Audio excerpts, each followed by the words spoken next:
मंडळी नमस्कार, मी कैलास आणि आपण पाहतात नमस्ते महाराष्ट्र.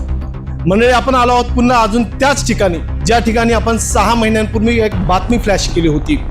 हा पूल नदीपासून फक्त 5 फूट उंचीवर आहे. या पुलाची दशा जर आपण पाहिली तर आज या पुलावरून जवळपास पाणी वाहते आणि काल याच पुलावरून एक व्यक्ती वाहून गेला. या अगोदरही अशाच घटना घडल्या आणि या अगोदरच्या घटनेमध्ये जवळपास 2 लोकांना आपला जीव गमवावा लागला. तरी सुद्धा प्रशासन मात्र अजून जागं झालं नाही. या पुलावरून जर पाणी जाते तर इकडनं तुम्ही कसं जाणार? जीव धोक्यात घालून जाणार, कसं जाणार? आता एवढं 200 मीटरसाठी आम्हाला एक तर 20 किलोमीटर फिरून यावं लागेल. तर आपण बघू शकता या 5 किलोमीटर किंवा 2 किलोमीटर जागेसाठी यांना 20 किलोमीटरचा फेरा काढावा लागणार आहे. प्रशासनाबाबतीत तुमचा काय रोष आहे? प्रशासनाबद्दल आतापर्यंत कमीत कमी 8-10 लोक म्हणजे या पुलावरून वारून गेले. प्रत्येकाला म्हणजे आमदार खासदार प्रत्येकांना निवेदन दिलं गेलं. ते ग्रामीण भागाकडे लक्ष देत नाही. याच्यावरती काय? तर जनतेतून आरोप होतोय की लोकप्रतिनिधी आहेत जे ठराविक नगरसेवक किंवा ठराविक सरपंचांकडे लक्ष देतात, गोरगरिबांच्या समस्याकडे लक्ष देत नाही. याच्यावर तुमचं काय मत? एकदम बरोबर आहे ना. हुकुमशाही सरकार आहे, काय गरिबांकडे लक्ष देत नाही. याच्याबद्दल काय जे खरं आहे ते खरं आहे. मंडळी आपण बघू शकतात लोकांचा जो रोष आहे तो लोकप्रतिनिधींविषयी आणि प्रशासनाविषयी आहे. मी पुन्हा एकदा रिपीट करतो, प्रशासनाने इथे बॅरिकेड लावलेले नाही ना, त्या साईडला बॅरिकेड लावलेले नाही. कारण की रात्री बेरात्री कोणीही जेव्हा या ठिकाणी येईल त्याला या पुलावरून पाणी जातं हे माहीत नाही. ही जी धोक्याची घंटा आहे ही कोणासाठी आहे? हा जो धोका वाढलाय हा कोणासाठी आहे? हा सर्वसामान्य नागरिकांसाठी आहे. आणि या सर्वसामान्य नागरिकांचा आवाज कोणता आहे? आपण तोच आवाज नमस्ते महाराष्ट्र माध्यमातून उचलतो आहे. तुम्ही कुठून आले? साखरीहून. जाणार कुठं? बेडला. कुठं? बेडला जाणार. हे जे पाणी जात आहे इकडे कसं जाणार? इकडे आता इथून रिटर्न जावं लागेल ना, दुसरा पर्यायच निनम काही. कोणत्या मार्गाने जाणार? इकडून कासाऱ्याकडनं. किती किलोमीटर पर्यंत? लांब पडतं ना खूप. मंडळी समस्या फक्त एका व्यक्तीची नाही, मंडळी समस्या फक्त एका गावाची नाही, मंडळी समस्या आहे 4 ते 5 गावाच्या लोकांची, गोरगरीब जनतेची. प्रशासन डोळ्यावर पट्टी बांधून का बसलंय?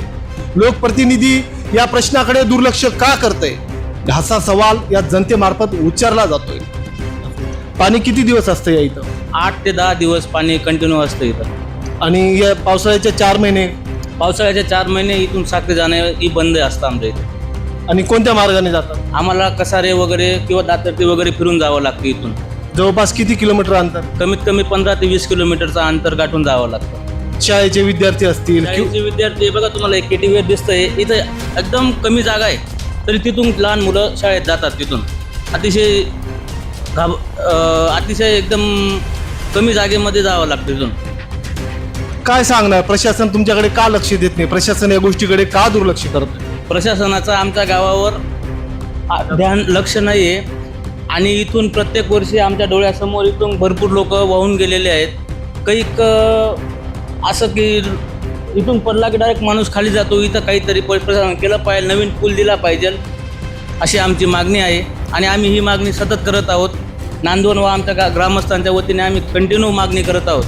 काही जनतेतील आरोप आहे की जे लोकप्रतिनिधी आहेत ते चिकणे चोपडे सरपंच बघतात, चिकणे चोपडे नगरसेवक असतात, त्यांच्याकडे लक्ष देतात आणि त्यांच्याकडेच त्यांना निधी उपलब्ध करून देतात, अशी काही तुमच्या गावातल्या किंवा बऱ्याच गावातील लोकांचं मत आहे. तुमचं काय? आमच्या इथे 16 गाव काटवांच्या प्रत्येक लोकांची तीच म्हणणं आहे की आमदार ताईंनी वगैरे सगळ्यांनी इथं ध्यान दिलं पाहिजे व इथं आम्हाला पूल मंजूर करून दिला पाहिजे ही आमची इच्छा आहे सगळ्यांची.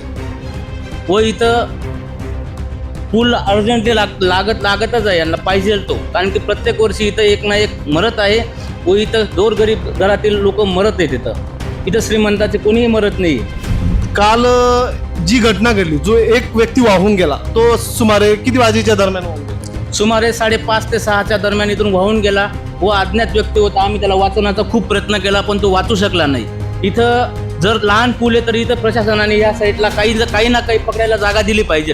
इथं पकडायला जागाही नाही आहे व इथून जो माणूस पडला त्याचे हात वगैरे पाय वगैरे मुडतात व तो डायरेक्ट खालीच मरून जातो, डायरेक्ट वाहून जातो.